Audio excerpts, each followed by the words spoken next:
guys, and welcome back to the Crawl Room. We're here once again in this wonderful ranty room for all things Formula One.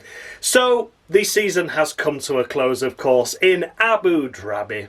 And what could be said for the season overall? Well, for the real-life Formula One, it has been very meh, hasn't it? It must be said. What have we seen this season, really? What have been the highlights for me? I can only think of a couple of races that have been good this year and have been decent, and I think that is a really, really bad state of affairs. Considering how close the cars have been in qualifying, you know, I believe it was this weekend even, that Quali 1, everyone was split by a second apart from Logan Sargent, who didn't get any lap times in, but we'll come to him in a minute. But yeah, you know, it's been one of them where you think, wow, there's technically no more backmarkers anymore in Formula One now, so it should provide exciting and great racing, but it just has fallen a little bit short, hasn't it? But nonetheless, you know, a huge congratulations to Red Bull and to Max Verstappen this season for wrapping up what has been the most dominant season in Formula One history.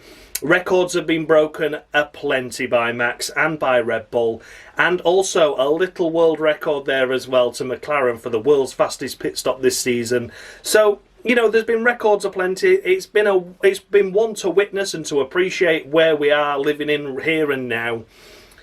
But at the time, it just all feels a bit meh, doesn't it? You know, it's just all been a bit flat. But nonetheless, you know, we're here to crown a Crawl Room champion, and I'm not going to get a downer onto how shit the actual season's been, because this Crawl Room championship has been incredibly exciting, and we still have a Crawl Room champion to crown. So, without further ado, let's get into it. So if you've never seen this series before, I award the drivers out a maximum of 10 points based on their race weekend's performance, and I go all the way down to 0 if they have a particularly bad one. Take a look out for bonus points though. They're sometimes an offer for some drivers that do something extra special during a race, and on the very rare occasion I do award minus points to those drivers that do something extra special, but for all the wrong reasons. Let's take a look at the current Crawl Room standings, then going into the final episode where we'll crown a champion. It's on the screen now for you to take a look at and have a look and see where your favourite driver is. And based on this race weekend's performance by them, can you see him going up? Can you see him going down? You know, there was a lot to play for this race, really, to be honest with you. And there's some drivers in that pack there that's ever so close that delivered the goods. They did deliver some fantastic results. And then there's other drivers in that pack where you think, nah, maybe you're tumbling down to the back of the order. Don't forget as well, of course, we are on final warnings as well for a couple of drivers in there that have been awarded 3 Latifis. And I'm afraid they can't get any more. So do you think there's going to be an extra disqualification to round out the season, to add to that ever-growing pile of shite in the corner there, or do you feel that this is going to be it now? It's all to play for, as I say, so take a look, take note. Where's your favourite driver? And we're going to do the scores, and then we're going to reveal the winner at the end of the video. Strap yourself in. Strap yourself in. So let's kick things off with the race winner, of course, for the 19th time this season. It is Max Verstappen. Yes, of course it is.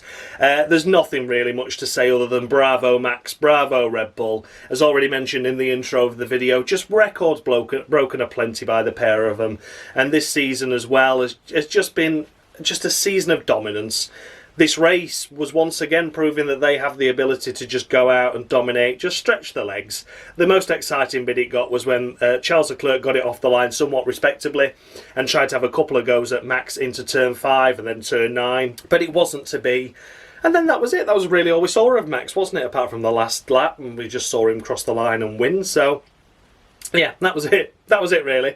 A bit of a shame, to be honest with you, that Max's race couldn't have been a little bit more exciting, but I don't think he minds, does he? Another win, another pole position, of course, as well, and just ending the season how it started in dominant fashion. We thought in the couple of races there, and when Ferrari started to get their single lap pace into form and Leclerc started nipping some poles off them, you thought, oh, maybe, just maybe in a race, but it just never came, did it?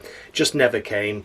Max Verstappen this season has had an impeccable season. Just Singapore undoing the wheels on his car, so to speak, wasn't it, in that race where he lost his head, Red Bull lost their head, and it just all went a bit wrong. And had they not been on a shit strategy, I think Max still could have been on a podium there. So, yeah, a frustrating weekend overall for them there.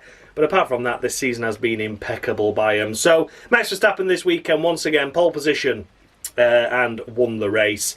I am going to give him 9 9 out of 10 for Max Verstappen this weekend. Didn't lead every lap courtesy of Yuki Tsunoda and didn't achieve the fastest lap point either. So, cruel to be kind as always on the cruel room, but once again, what a fantastic season by Max Verstappen overall. 22 races of sheer dominance effectively, and really deserves the credit he gets. And it is 9 points to Max for this race overall, and that puts him in a stronghold for this cruel room championship. In second place, we come to Sha-la-la. Oh, Sha-la-la-la-la. What a fantastic effort by Sha-la-la once again. Front row start, as mentioned, P2. Tried to get Max Verstappen off the line and into the early stages of the opening lap. But then on the second lap, Max was like, yeah, I'm going now, bye. Out the DRS zone, and we never saw him ever again. Ever. But for Charles Leclerc, he was second place. He was comfortable in that second place. Ferrari covered off the likes of Mercedes and McLaren going for the undercut strategies well, responded within a lap and got him back out ahead, and Charles was always able to just stretch that gap. So yeah, although they came out of the pits and it was a lot closer than when they started, Charles had the measure of the likes of George Russell and Lando Norris and Oscar Piastri behind to hold them off. So yeah, Leclerc this weekend has been brilliant. And then the most notable thing as well at the end of the race, of course, was Charles Leclerc being his own team manager, being his own driver coach, being his own team strategist, being the driver of the car as well, when he decided, look, Sergio Perez has got a 5-second time penalty here. I'm going to make sure I stay within 5 seconds of Sergio Perez, but let him through so I can try and hold George up so he doesn't get Perez with 5 seconds, and we can try our very best to get this second place in the team standings overall at the end. Because had Sergio Perez finished third and George Russell fourth, with Charles Leclerc finishing second, that would have been enough for Ferrari to seal the deal over Mercedes for that second place in the Constructors. I believe they would have been tied on points in that situation, but courtesy of Carlos Sainz's victory in Singapore, it would have done it for him. So yeah, it wasn't to be, but what some clever thinking by Leclerc was that as well. Tried everything he could, not only to get the best race result he could, but also try and achieve the best result possible for the team. And sometimes Ferrari, I don't think, deserve Charles. They've done such a great job this season. Leclerc has been so unlucky. Just think that the points gap was so minimal that the hydraulics failure he had in Brazil made all the difference. You could just look at that one scenario and think, yeah, Ferrari fucked up there. That was a mechanical failure, and Leclerc would have scored a lot more than the 3 that they fell short by to Mercedes. But Charles Leclerc this season, absolutely fantastic. Ended the race and wasn't even allowed to do donuts, of course, which is just utter bullshit. But there you go, young driver test on a Tuesday now, isn't it? So they want to keep the car in place, and of course as well don't want to burn any excess fuel if they're close to the limit. So, Charles Leclerc this weekend overall, I think sometimes this season I've awarded him low scores and he doesn't necessarily deserve it. I think the strategy's been against him, the car's been against him. But for thinking outside the box and trying something clever, even though he didn't come off, for me he's getting bonus points. And he's getting 12. He's getting 12 points for me. Charles Leclerc this season has been impeccable. He has been phenomenal. He's done so well. Yeah, there's been elements of fuck-ups. There's been elements of mistakes. But there's been wrong pit stop calls by the team, there's been wrong strategy calls, and for the most part it's been Ferrari letting Charles down this season and not the other way around like we've seen previously. So for Sha-la-la this season, he's ending the season with a P2 finish, tried everything he could, but didn't quite give Ferrari that second place in the standings. And overall it is 12 points to Sha-la-la. And finishing in third place, we come to Georgia the Russell. Watch out for that podium. Bloody hell. How's this happened? What's happened here? I cannot believe it. Honestly cannot believe it. George this season has been shite, hasn't he? Even himself admitted it's probably one of the worst seasons he's ever had in motorsport. And I would tend to agree with you, George. You were in that disqualified pile for quite some time now. I gave you chance after chance as well with that. Probably should have been disqualified a lot sooner than you were. But here he is picking up the final podium position. And fair play to him for it, Drove decently, drove well, picked up a podium, only his second podium this season. That's how badly wrong it's gone for him this season. But when it counted and when it mattered, he delivered the points necessary to make sure that Mercedes stayed in that P2 position for the constructors. So I guess if you're going to come good at some point, make sure it's a crucial moment. But I'm afraid to say, with the mistakes that George has made this season, the errors he's put out there, it looks like Mercedes should have easily had the advantage over the clowns at Ferrari that were just fucking up their strategies left, right and centre throughout most of the season anyway. So yeah, the Mercedes car had good moments, it's had difficult moments, Brazil being the worst, of course, and overall I don't think they've gone forward, Mercedes, but more of the fact that they didn't capitalise as much as they should have done, because I think Mercedes should have been an easy second this season, but with the likes of George not delivering the goods, only having one car really scoring the bulk of the points initially, that cost them. But nonetheless, they got what they needed in the end. They got what the best result was possible for them. Just made it a bit tougher for themselves by the fact that George didn't do as well as he should have done. But I hope he comes back stronger next year. And I really do hope he delivers the goods and fights for the Cruel Room title once more. But as mentioned, George Russell is disqualified anyway. Will remain that way. But at least he ended his season on a high. And I hope he can take this going forward into 2024.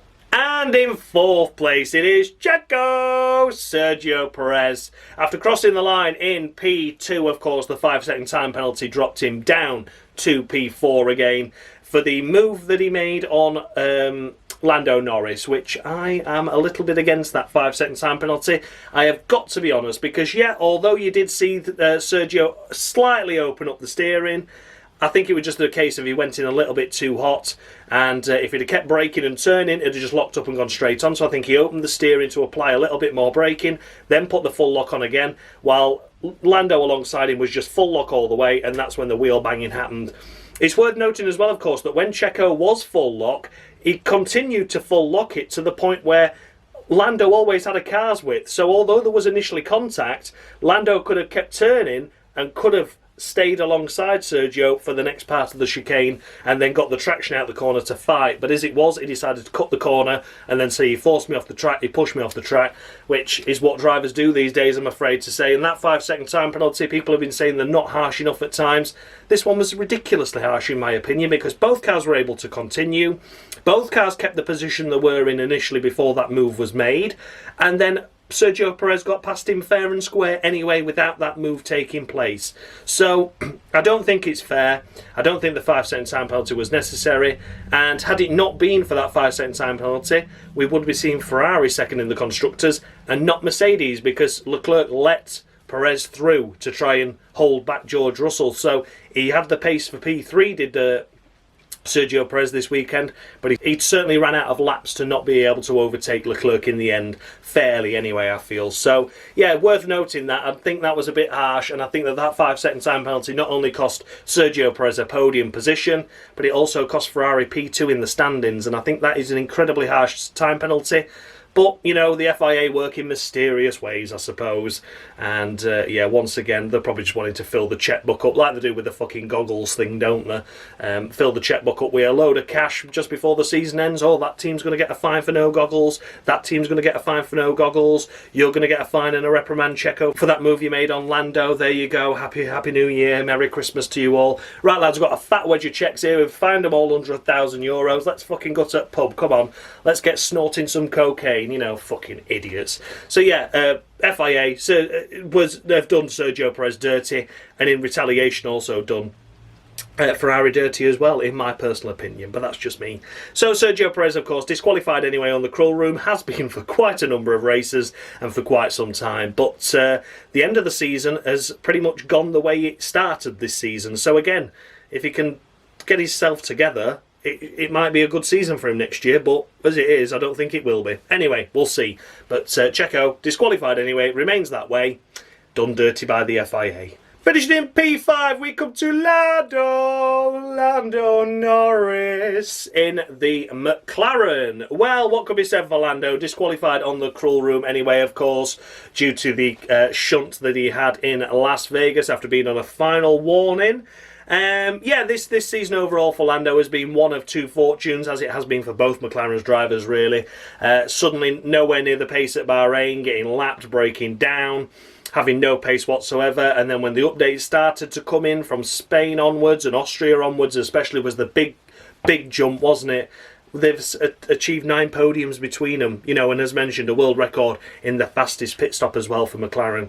Lando Norris really didn't deserve to be in that disqualified pile. I would say he's the only odd one out in that list, it must be said. But nonetheless, you know, that's the rules, them the rules. And yeah, he's disqualified anyway, but ended the season in a somewhat okay fashion. Finishing P5, I think, was realistically the best result he was going to get once the pace of the other cars had come through. But it could have been a lot more in qualifying, couldn't it? It potentially could have been a pole position in qualifying, but he just overdrove it in that final sector, got the car sideways. Had he not even had that moment, he was always a little bit scruffy in the mid-sector anyway.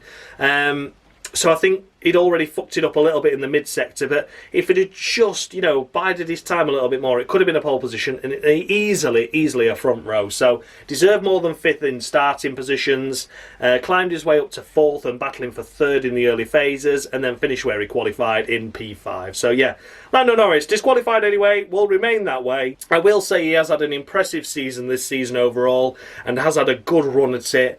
Didn't necessarily deserve to be in that disqualified pile, but there you go. And overall, you know, a solid season. Some fantastic podiums, some fantastic drives, but some silly mistakes in there as well. And I hope he irons those out, because if McLaren get the car together next year and they're looking like the best team to go fight Red Bull into future seasons, I'm not saying next season by any stretch, but you can see that progress gain from Bahrain to Austria when the car was updated. It went from no points to podium, you know, and if they can build on that again going forward into next season and into the season following, there's a chance. But Lando just needs to iron out those mistakes. Finishing in 6th place, we come to Oscar Piastri. What's your favourite pastry? Yeah, finishing just behind his teammate is commendable. Qualifying himself in P4, I believe it was, wasn't it? 2nd row of the grid. Overall, didn't do bad, really. And just didn't have pace at the start, did he? He made a mistake, and that allowed Charles Leclerc through to start with. Or did it allow George Russell through? I can't remember, but he locked up anyway and let a car through, and then quickly followed by Yuki Tsunoda that was chomping at the bit there at the start, which you think, wow, that's mental. But after the first round of pit stops, he knuckled down and settled into this P6 position, which was really, as mentioned, the best that McLaren were going to do today, and that is what they achieved. So yeah, they weren't really fighting for anything. Yes, they were technically fighting for Aston Martin for that P4 in the Constructors, but McLaren had already got it. 11 points were the gap, and Aston Martin didn't look fantastic this weekend overall. But nonetheless, Oscar Piastri deciding to finish himself in the top 6 of the season, ends with 97 points, which is the best points tally since Lewis Hamilton back in 2007, when Hamilton got 107, 108 or something crazy like that, didn't he?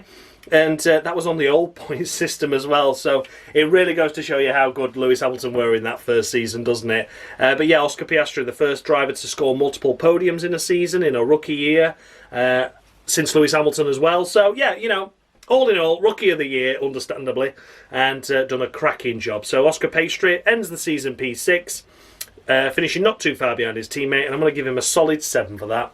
Solid 7 to Oscar Piastri this race, and overall it's been a season on, again, difficult start to the year, not his fault. McLaren were struggling, and then once he had those updates, he was off like a rocket, wasn't he? Fell a little bit bumpy and a little bit bouncy, didn't he, towards the end of this season, it must be said. Struggling with tyre life and struggling to extract the pace, but overall for a rookie, it's been bloody impressive, and Oscar Piastri finishes with 7 points in the crawl room. Then we come to Fernando Alonso in the Aston Martin. As mentioned, sort of a battle there for P4 in the Constructors between themselves, Aston Martin and McLaren, but it was never going to happen really. Aston Martin didn't seem to have the pace this weekend. Fernando Alonso this season has done a great job, hasn't he? It must be said, he has done an impeccable job. You know, the amount of podiums he's achieved, I think it's 8 this season total, which matches Sergio Perez, if I remember rightly. In a dominant car. You know, the season started off fantastically well. You know, the updates never went Aston Martin's way, did they? They put the updates on and the car got slower. They reverted back and we saw some pace yet again, didn't we? Brazil was the last highlight of the season for Fernando, of course, taking that P3 away from Sergio Perez at the end of the race. But yeah, overall, you know, we've seen some good drives by Fernando Alonso this season. We've seen a lot of impressive performances. We've not seen too many mistakes from him, really. In fact, I can name them because we've only had 3 of them, which was, of course, Las Vegas last time out with the spin at the start. We saw the sprint race at Spa, Belgium, where he spun off, but it didn't matter anyway because his qualifying had already been compromised by his teammate. And, of course, Qatar, where he had a spin in the race as well. So, yeah, they're the 3 mistakes I can think of this season. Only one of them netted him not scoring any points, which is, of course, beaching in the gravel at Spa. But for the rest of the time, he has been on pace, on performance, delivering the goods, doing really well, and doing the job he could do with the car he had at all times, and sometimes over-delivering in the car that was quite clearly struggling at times when those updates came on and didn't succeed. So, be interested to see where Aston Martin go forward next year. It's a shame they only finished 5th in the Constructors overall, but that's more as a result of the teammate he had as opposed to Alonso himself. So for Fernando Alonso this season, a difficult season, up and down season I would say, not a difficult one, an impeccable season by Alonso though, of course, securing 4th in the overall drivers' standings right at the end as well there. I'm going to give him a solid 7. A solid 7. I think it'd have been nice if he could have beaten a McLaren at there, maybe give him an extra point or 2 for that. But overall, you know, this season has been really good by Alonso standards. It's been really, really good, really great. We've seen some good performances, and I think 7's fair for the way he's finished this race in a car that's not really been able to match it with the big boys like it has previously. So yeah, 7-2, Fernando Alonso. And finishing in 8th place, we come to Yuki Tsunoda.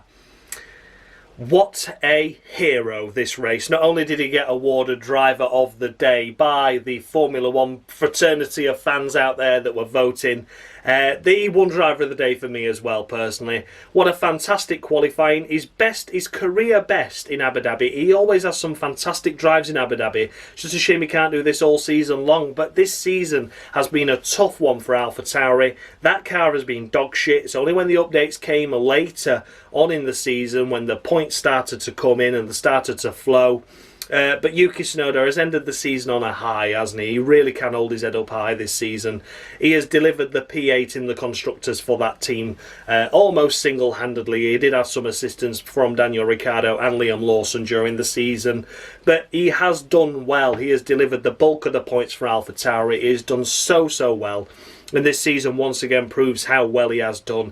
I don't think the strategy worked out for AlphaTauri. I think they should have just copied everyone else that were running around in that P5, P6 area, which is what they needed to secure that 7th place in the Constructors over Williams. But as it was, they decided to go for this one stop rather than just copying everyone else, because they were fearing that if a slow stop happened, they'd lose out to the cars around them. So they decided to try something different, which got him leading some laps to start with.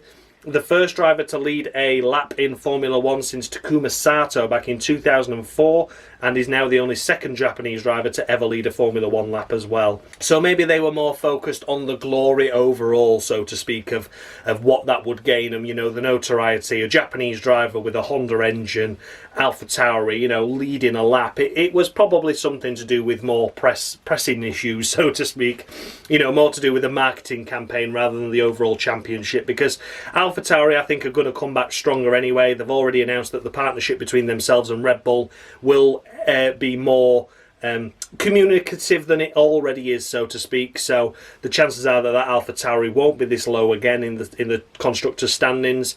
They're probably going to end up like the old Toro Rosso days, where it was good on the day at times, picking up regular, you know, lower top 10 finishers really more often. So we'll see what happens for next season. But this season, I think Yuki Tsunoda has just really put the cherry on top for himself for what has been a fantastic season. And again, there's only been a couple of errors here and there, which over the course of 22 races can be forgiven. It really can.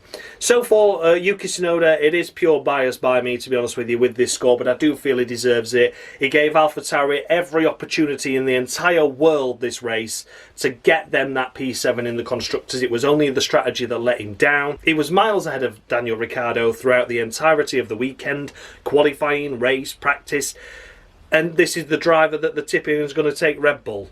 It's going to be Daniel Ricciardo again and not Tsunoda. It's horseshit, absolute horseshit. So yeah, Yuki Tsunoda has come under pressure from the likes of Liam Lawson and from Daniel Ricciardo, but every time he has thrived and come through to deliver the goods. So congratulations, Yuki, on a fantastic season. I'm giving you big bonus points, my friend. It's 15 15 to Yuki Tsunoda, and that is based on this race overall and what he has done for AlphaTauri throughout the entirety of the season. Yes, there's been hiccups, yes, there's been an odd mistake here and there, but throughout this entire season, it is me thinking he didn't deserve this seat this time around, thinking it was going to be washed out, shite. The car has ended up proving to be one of the most difficult on the grid, if not the worst car on the grid throughout the majority of the season. And yet here he is delivering the goods. And when those updates came, he was the one scoring the bulk of those points to get AlphaTauri to P8, almost P7 in the standings. So congratulations, Yuki. You've done exceptionally well. And it's 15 to you. Finishing in 9th place, we come to Lewis Hamilton. What a difficult race to end the season for Lewis after what has been a good season by him. A solid season, it really must be said. To secure P3 in the standings overall, in a Mercedes car that hasn't looked like it's always been the best. You know, as mentioned, Brazil. There's been races earlier in the season as well where they've had one lap pace and no pace in a race. This time around, it was a compromise strategy as a result of a poor qualifying. It's a shame, really, isn't it? It is a shame, it must be said. It could have been more, should have been a lot more. There's George Russell up on the podium. And this has been how George has been this season. You know, you see the dizzy nights of Hamilton there picking up a podium. You see George in the lower reaches of the top 10. So, you know, that's how the season has gone throughout most of the year. But this time it was roles reversed at Abu Dhabi. But I don't want to be too harsh on Hamilton overall, because finishing third in the standings, he was the main reason why Mercedes were able to secure that P2 in the standings overall as well, of course. And these points here that he did pick up were crucial as well. Let's not forget that. He did get himself inside that top 10, and every point counted when it was so close between those two teams going into that final round. So, for Lewis Hamilton, this race, I've awarded him a middle-of-the-road 5. Probably generous by a couple of points. People might even be screaming at me that he should have been a Latifi and been disqualified. He was one of the drivers on a final warning, of course. So, yeah, you know, but I don't think it's fair. I don't think it's fair to disqualify a driver. Lando got it. Lando got the chop, didn't he? But I can't be disqualifying all the British drivers. Come on, allow me some British bias, guys. But overall, you know, I do think it was an overall an okay race weekend. Just average. But throughout the season, I think he's done exceptionally well. So yeah, Lewis Hamilton, a middle of the road 5 to him. Securing the final points-paying position in P10, it is Lance Stroll, and he has actually secured P10 in the drivers' standings as well. Some 3,069 points behind his teammate Fernando Alonso, who has secured 4th. But, you know, there he is, securing 10th. A top 10 finishing position inside, you know, a 20-car field when you've had the second-best car throughout most of the season. Yeah, he's not done well, has he? He's had some really low moments as Lance, and he's had some really high moments, and he's ended the season on somewhat of a high, hasn't he? A couple of 5th places, picks up a point here as well, of course. He's not done bad, has he? Not done bad, and I can't believe I'm saying that, but yeah. The main bulk of the season has been shite, though, don't get me wrong. He has been really poor, really shite. And yeah, that's that. So I don't want to go on about Stroll too much, but disqualified anyway. The first to do so. Don't want to talk about him too much. Does he deserve to be on the grid? Absolutely not. Has he had a good couple of last races? Yeah, he has. But it should have been so much more. Just outside the points in 11th, we come to Daniel Ricciardo.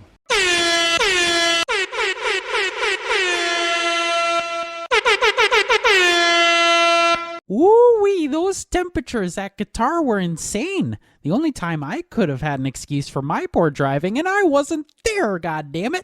And there we have it. It is, of course, Latifi of the week to Daniel Ricciardo, for the simple fact that Yuki Tsunoda showed him up all race weekend long.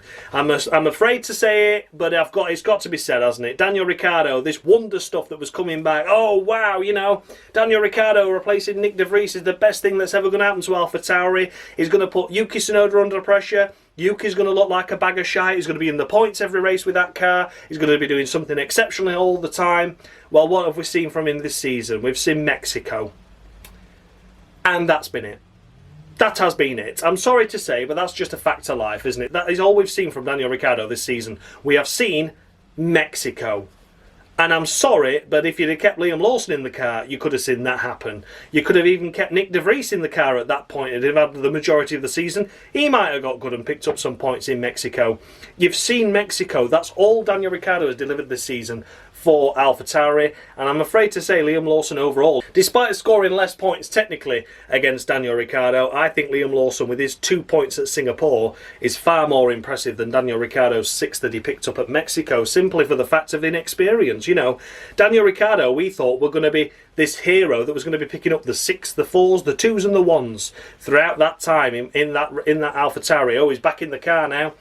Didn't happen. The bulk of the points were still coming from Yuki. So, washed up, out of it. Forget it, Daniel. I'll have to give you a Latifi this time around because, you know, one, I'm sick and tired of making excuses up for you and just giving you a low score but not a Latifi. And also for the fact that you were beaten hands down by Yuki this race weekend overall. And Yuki was on a compromised strategy. You were charging up through the field because you were on the correct strategy and you still didn't score points. There you go. Anyway, Daniel Ricciardo. His first Latifi of the week of the season, it must be said. I'm surprised he's lasted that long because he has been poor overall, but there you go. Bit of sympathy with his broken wrist and everything like that, I suppose, has saved him. But yeah, Latifi of the week 2, Daniel Ricciardo. Finishing in 12th place, we come to Esty Bestie Ocon, Esty to you. Ain't like Esty Bestie Ocon. Yeah, a bit of a difficult one, hasn't it, for Alpine this race weekend overall, it must be said. But once again, they decided to favour Ocon over Gasly. Gasly, it cost himself points. Ocon was feeling a bit ill this weekend as well, sleeping as much as possible. Believed to be food poisoning, which isn't great, you know. But overall, I want it short and sweet. 6 points to Ocon this weekend, and this season has been one to meh, really. I think he's lucky he's not in the disqualified pile with the others, to be honest with you. He's had a very up and down season. There's been a podium. That's been about it. That's been his high. And then he's been a point scorer regularly, but when the car is just that 6th place in the Constructors, the lower reaches of the points for the most part, no one to really fight or compete with apart from his teammate. Yeah, I think his teammate did a better job overall. So yeah, 6 points to Esty Bestie. And as mentioned, finishing in unlucky for some, 13th place, it is Pierre Gasly, with sheer frustration that once again Ocon was put on the prioritised strategy, and Gasly lost out a hell of a lot of places at the first round of pit stops because he was undercut by several cars when he should have been the first Alpine to pit because he was the leader in that pack. Without that, maybe he could have scraped a point or two, you know, could have denied Stroll, could have knocked Hamilton down another place, could have been inside the top 10, but as it was, he was compromised, and then he couldn't get past Ocon. Oh, surprise, surprise there. And I think Gasly has just left the season, and this is the end of the race now. I mean, they weren't fighting for anything anyway, as mentioned. They'd locked 6th in pretty much like what Red Bull had locked first in the first round, you know. They locked it in the Constructors. That was their finishing position. But yeah, some big things need to happen at Alpine now for change to happen, for them to be anything better than just a 6th place finishing car. You know, there seems to be no ambition, there's no coordination, there's been team switches left, right and centre, and nothing's pushing the team forward. So it'll be interesting to see how it goes. And again, you know, the team's not going to go forward if you're prioritising the wrong driver at the wrong time. This is, yet again, testament to it. So, Pierre Gasly is getting the same score as Ocon anyway, solid 6. Once again, it's a season to forget, really, for Alpine overall.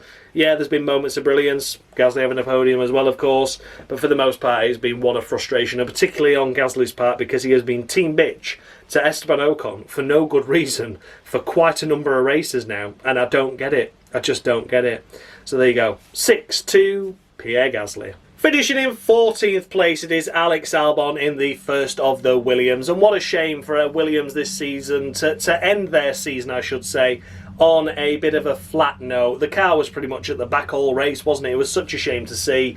The qualifying wasn't fantastic either. I think Alex could have extracted more out of that second Q2 run he had.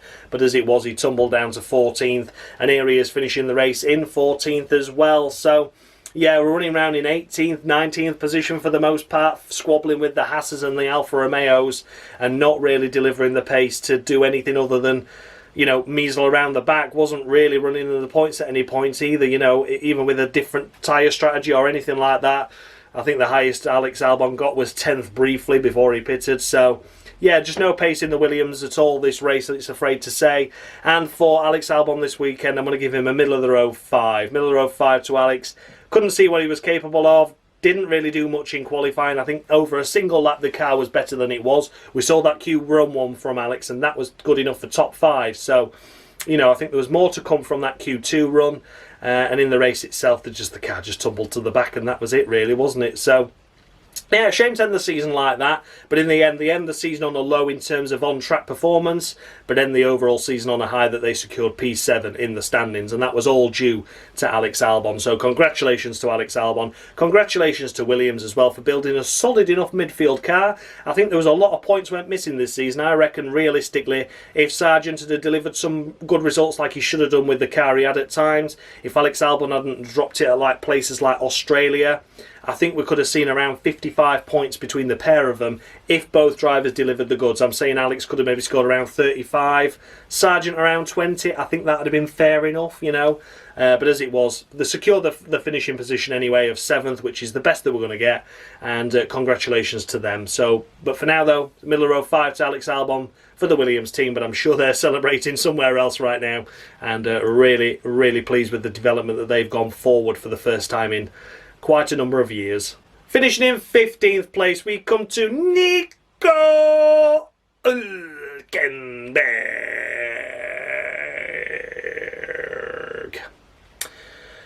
What a season it's been for Nico Hülkenberg, the only driver on the Cruel Room standings and in the Cruel Room Championship that hasn't been awarded a Latifi of the Week, if we're minusing Liam Lawson's brief run of races, of course, because he has been simply impeccable for Haas, to be honest with you. Yes, there's been moments of, Nico, but for the most part, he's had a couple of races to get back up to speed in the first stages. He'd been out of Formula 1 at full time since 2019, hadn't he, or 2020? I can't remember when it was that he dropped out, but he'd only been doing guest appearances for a couple of years. And as it was, a couple of races to get up to speed, and then after the Miami race, he really found his form, and then all of a sudden he's just been decent throughout the season. Can't really deliver much more than he's been able to deliver in the Haas car, which is just shite, really. It's got the one lap pace at times, it really has. Got himself into Q3 and secured himself P8 on the grid, which is stunning. But where is it in the race? He tumbles down the order and he finishes down here in 15th, which is the best he can do due to the tyre life of the car. It's such a shame. So for Nico Hülkenberg this race weekend overall, I'm going to finish his season off on a high, so to speak, and award him 8 points. 8 points for that, I think, is fair. It would have been a perfect 10, but he did have that little shunt in free practice 2, didn't he, to end the season and end the free practice sessions on a little bit of a low there. Damaged the rear wing, damaged the rear wheel rim as well. Just a little spin that was unfortunate, really. But yeah, I have to knock a couple of points off of that. It is a little bit of damage. Yeah, I don't really know what else to say, to be honest with you. Just a tough season overall for Nico. I think the finishing position that he's going to get in the Cruel Room standings doesn't really reflect how much I have rated him this season. I just think it's been so difficult to judge the Haasses, and all I've had to go on is, well, he beat his teammate, but he's still 18th. It's been a season of that, really. So a big shame for Nico Hülkenberg this season, really, that it wasn't more points. He's had some impeccable drives where he's fallen just short at the end, Mexico of late as well, but some stunning drives. Most notably the Austria sprint. That was a good one. But yeah, overall, Nico Hülkenberg, 8 points on the Cruel Room, if I can count. 8 points on the Cruel Room to him. And overall, a solid season by him in possibly the worst car on the grid. 16th place it is, of course, Logan Sargent in the Williams, and couldn't get a lap time in qualifying because he kept disobeying track limits, so lined up dead last. Scored only 1 point this season against his teammates 27. That could have cost Williams heavily. Logan Sargent this season has been poor. I can think of 2 good races this season, and one of them was the first race of the season in Bahrain as a total rookie to the sport. And then the rest of the season it's been very meh. Very, very meh. And sometimes it has been borderline appalling. It has been shite. And the team radio from James Vowles does not fill me full of confidence at the end of that race, because he said, good way to end the season. Sorry we didn't give you the car, but look forward to working with you again in the very near future. And let's keep building on this progress. I'm like, so that means they've got him for next season? Williams cannot afford to have him for next season. I would sooner Williams announce Nicholas Latifi to go back into that car. And I am not joking either. I am not joking. I would sooner see that.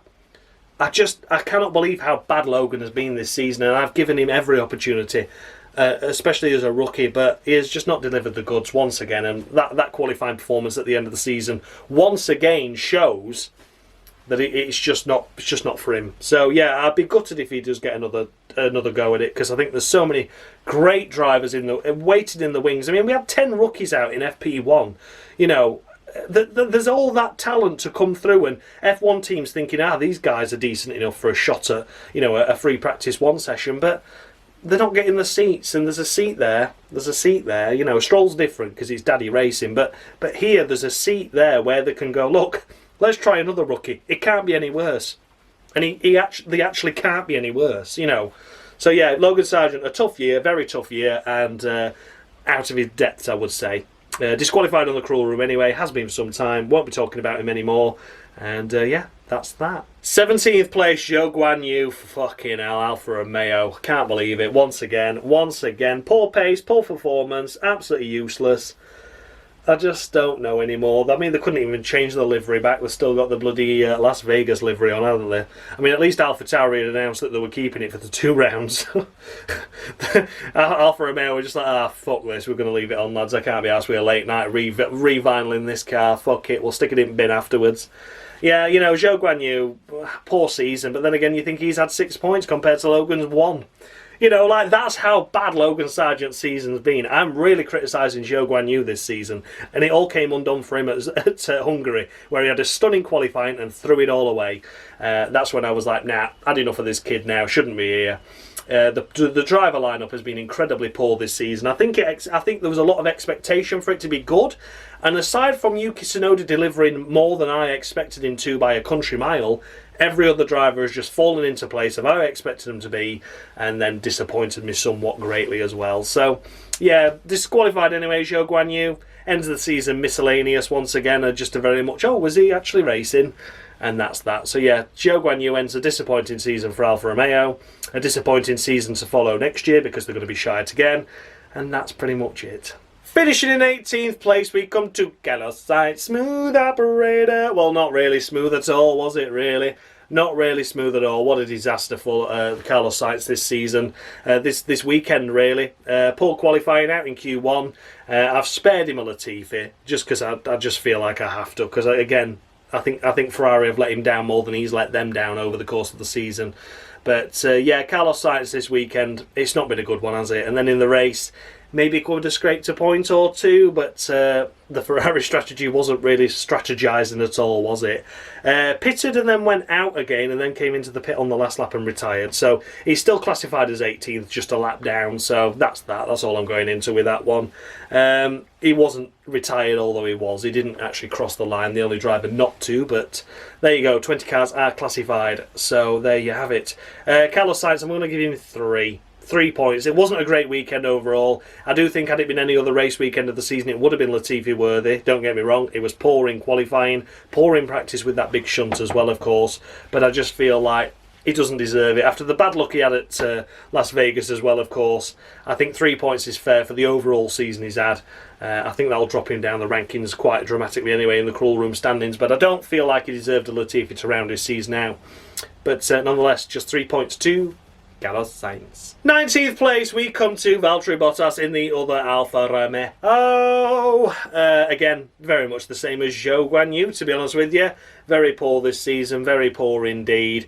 Very lacklustre and just meh. Just very meh. Valtteri Bottas, I can't believe they've got him for next year. That Alfa Romeo lineup is the poorest on the grid. It really is, and it's not going to get any better next year, is it? So I don't expect much from them next year. And if As can get their tyre life together, I can easily see that Alfa Romeo will be last in the standings. I think they need to count their lucky chickens, really, that Haas have been as bad as they have been. So yeah, Alfa Romeo, Valtteri Bottas, disqualified anyway, have been for some time now. And that's that. And last of the classified finishers, we come to Kevin Magnussen in the second Haas. And this really just sums up how Kevin Magnussen's season has been, hasn't it? Very much in the shadow of his teammate. As mentioned, you know, took Hülkenberg a few races to get warmed up after being away from the sport for quite some time, in a full-time role anyway. But once he found his feet, Nico Hülkenberg has really shown up Kevin Magnussen, and this weekend was no exception. K-Mag out in Q1, lining up P17, P18, something like that. And there you go, nearly 10 places above him in P8 it is Nico Hülkenberg into Q3. In the race itself, they kind of met in the middle. One came tumbling down, one sort of measled its way up past a couple of Alfa Romeos, and they're running around that 15th, 16th spot for a while. But to be finishing 20th and last of all the runners just sums up his season, doesn't it? So yeah, disqualified anyway in the crawl room, has been for a number of races now. And yeah, what a poor year. What a poor year for K-Mag and what a poor year for Haas. Both will be hoping that things go forward into 2024, but where that's going to come from, I've no idea. So there we have it then, guys. Those were the runners and riders of the Abu Dhabi Grand Prix. Did I score any drivers too high, any too low? Do you agree or disagree with the bonus points and the low scores I've awarded? Let me know in the comments section down below. It's been an exciting season on the crawl room, even if it hasn't been in real life Formula 1. And now it is time to crown a crawl room champion. But, of course, we start with third place, don't we? We have to start with third place. So it all comes down to this then. In third place, with 157.5 points, we have Shalala. Oh, well done, Shalala. Congratulations to you. Fantastic effort. Really, really pleased for him. Deserved a spot on the podium after this late charge of fantastic qualifying positions overall and challenging Max at certain times as well. You know, I think the last few races he's either been first or second in the qualifying results, and the races, of course, haven't always gone his way, such as Brazil. You know, I could only score him a maximum of 5 in the middle of the road there, which has cost him dear at times. The Ferrari strategies cost him as well. But overall, I think third place is very, very fair for a driver that has done really well at times. Just the odd mistake here and there. But over a 22 race long season, he has really been worthy of a third place spot on this standings, it must be said. And I'm happy for him. Happy to see him come here and finish in third place. So then in second place, we, of course, come to Yuki Tsunoda. There he is, securing second place. Do you know what? Yeah, I have been incredibly biased there, and I have really, really given him some big bonus points for that 15 he has scored. But look at it over the course of the season, and look at the points. You know, that team ends on 25 points, just 3 behind Williams, you know. And he was running, for the most part, inside that point standings, which would have seen AlphaTauri overtake Williams in that P7 standings. He has driven so well this season, yet there's been an odd mistake here and there in the odd lonely race, but for the most part he has delivered the goods fantastically well. The Brazil sprint he did so well at, he did so well here at Abu Dhabi, the recent races as well. So congratulations, Yuki, second place in the standings with 159 points. Bravo to you, bravo. I cannot believe I'm even giving you this because, you know, he's been disqualified on the crawl rooms, he's had heavy criticism from me. It's just mental. It is absolutely mental. And then the winner. I'm sure we already knew it anyway, of course. He came in with a little bit of an advantage that is quite considerable for the crawl room standings. And it is, of course, Max Verstappen.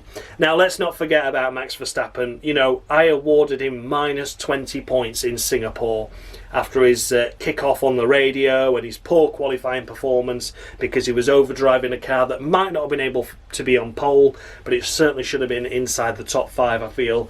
He let a podium go missing there in that weekend. I'm not going to say a win, but I think overall he compromised himself that race weekend, and he was awarded a massive minus 20 points. The only driver to receive minus points as well this season, let's not forget that. So the fact that he still remains a champion here really proves how well he has done this season. He really has delivered the goods, and really, really well done from me to him because, yeah, he's had the best car, but look at where his teammates been. He has been one of the best drivers, if not the best driver, on the current field. So congratulations to Max Verstappen, P1 in the 2023 crawl room. So let's take a look at the current standings then and see where the rest of the drivers line up, of course. Only 12 drivers making the finish and making the end of the season, not just in terms, of course, of Nick de Vries being dropped and Liam Lawson, of course, as well, but the 8 drivers that were disqualified, the main protagonists this season in the disqualified pile. Let's take a look at them anyway. They're on the screen now for you. See where your favourite driver finishes this season. As mentioned, this season has been very, very poor. I will be looking at amending the how I go forward with the scores, how I go about disqualifying drivers and the way I do it, because there's far too many this season joining that pool and joining the pit of shit, as I'm going to call it from now on. yeah, you know, overall it's been difficult to judge, but there's been just some terrible performances, some poor performances up and down the field, and some drivers that don't make mistakes, but then when they do, they're massive mistakes, and they have to be Latifi worthy. So, yeah, I hope next year improves, but at this moment in time, it's looking like not one single driver is going to change on the grid, and that worries me going forward. So, yeah, I will be looking at amending how I do the points going forward into 2024, mixing it up a little bit, keep this series fresh. But yeah, as always, that is the standings. Congratulations, Max Verstappen, on securing the 2023 Crawl Room Championship. So, thanks as always goes out to Dan, formerly of Mushy Gaming, currently running under Dan Bartlett. What a fantastic guy he has been this season. Thank you so much, buddy, for your help and support. Thank you for doing the intros, for the outros, for the driver icons you see as I talk about them, for the scoreboard, and of course for the podium as well. He was in charge of that, and I'm honestly thrilled. He's done such a great job. He delivered the goods, and he said, yeah, I'm going to do a podium in a dark alley. I was like, brilliant, sounds like a plan. And what I pictured in my head was exactly what we saw on screen then. So yeah, honestly, Dan, thank you so much for your efforts. Really appreciate it, buddy. It's been a long, fun season at times. We've had the cancellation of Imola, and we've had other bits and pieces to sort out behind the scenes, but we got there. We've done incredibly well, and yeah, thanks so much, buddy, for making this series what it is. Really do appreciate it. And of course, who can forget Dave, F1 Games PlayStation. He's the guy that edits the wonderful voice of Dominic Orlando and puts it onto a goat's head. He awards the Latifis of the week. He's a great asset. You know, my editing abilities are improving somewhat, but you know, without basic editing and without the guys making the intros, the outros, the picture of the goat with the Latifi on, of course, and without him making the klaxon sounds and things, I can't do any of that. So, you know, Dave's the genius behind the scenes of the Latifi of the weeks, and thanks so much goes out to him. You know, sometimes I've run out last minute. I'm like, shit, I've not got any spare, Dave. You know, Dom sent me some. Can you do them? Yeah, mate, no problem. I'll get them done for you this evening. And he really just whaps them out and gets it done. So thank you, Dave. Great asset to the channel. And honestly, mate, thanks so much for everything over the years as well. Really do appreciate it. And as mentioned, Dominic Orlando. The first time we've had a Latifi of the week this season. And again, Dom, you know, as always, he's a busy guy. He's in Canada, potato internet.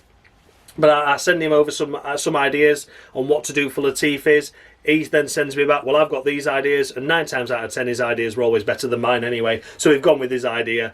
Yeah, honestly, mate, thanks so much for everything you've done. As I mentioned, I know he's a busy guy, but he's taken time out to do so many Latifis this season. There's quite a few that didn't get used, so I will be putting them in a separate video like I do for the last couple of years of Parma, and you'll get to hear the unheard one, so to speak, as well. But yeah, thank you so much, Dom. Really do appreciate it, buddy, really do. You've been a great asset. People have enjoyed the Latifis as well. I've enjoyed listening to him because sometimes I don't know what he's going to send over when he's made his own up. So yeah, fantastic effort, buddy. Thank you so much to those 3 people that have made this series so special. And of course, I can't leave without thanking you guys as well for your continued support on this series. You know, the views have been really good throughout the season. We've had some fantastic view rates. We've had some fantastic comment interactions as well. You know, it's just all been amazing. You know, the live, the premieres, there's been 20 odd of you tuning into those as well.